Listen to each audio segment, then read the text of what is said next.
ఈ క్యాలెండర్ 2022లో ఇది నవంబర్ నెల, అంటే 11 నెలలు అయిపోయినాయి.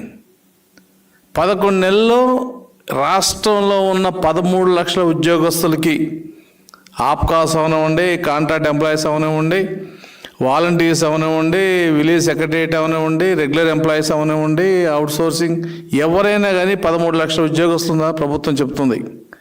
ఈ 13 లక్షల ఉద్యోగస్తులకి దాదాపుగా 5,600 కోట్లు కావాలి నెలకి. 5,600 కోట్లు నేను 1వ తారీఖు, 2వ తారీఖు, 3వ తారీఖు ఇచ్చేసాను, ఎవరు లేరన్న నెల ఈ క్యాలెండర్లో లేదు, ఇప్పటివరకు లేదు. ఈ నెల మరీ ఘోరం. 13వ తారీఖు వచ్చినా కూడా చాలామంది ఎంప్లాయీస్కి, పర్టికులర్గా టీచర్లకి, పెన్షనర్స్కి పెన్షన్ పడలేదు. దానికి కారణం ప్రభుత్వం కూడా చెప్తుంది, ఆర్థిక ఇబ్బందులని.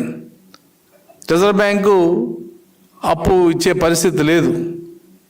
బాండ్స్ పాడుకోవటానికి ప్రభుత్వం అంతకుముందు కట్టాల్సిన సింకింగ్ ఫండ్ ఏదైతే ఉందో అది కూడా కట్టలేదు. అది కడితేనే వీళ్ళకి ఆ బాండ్స్లో ఆక్షన్లో పాల్గొనే అర్హత వస్తుంది, అది కూడా కట్టలా. ఇక ఎంప్లాయీస్ విషయం వచ్చేటప్పటికి ఒక కక్ష సాధింపు ధోరణి, పర్టికులర్గా టీచర్స్ని. ఎందుకంటే మరి ప్రభుత్వం తెలిసి చేస్తుందో తెలియజేస్తుందో మాకైతే అర్థం కావట్లేదు. కానీ మొన్న ఒక మంత్రి గారు ఉద్యోగస్తులు కాళ్ళు పట్టుకోవడం కూడా నేర్చుకోవాలి అని అన్నాడు.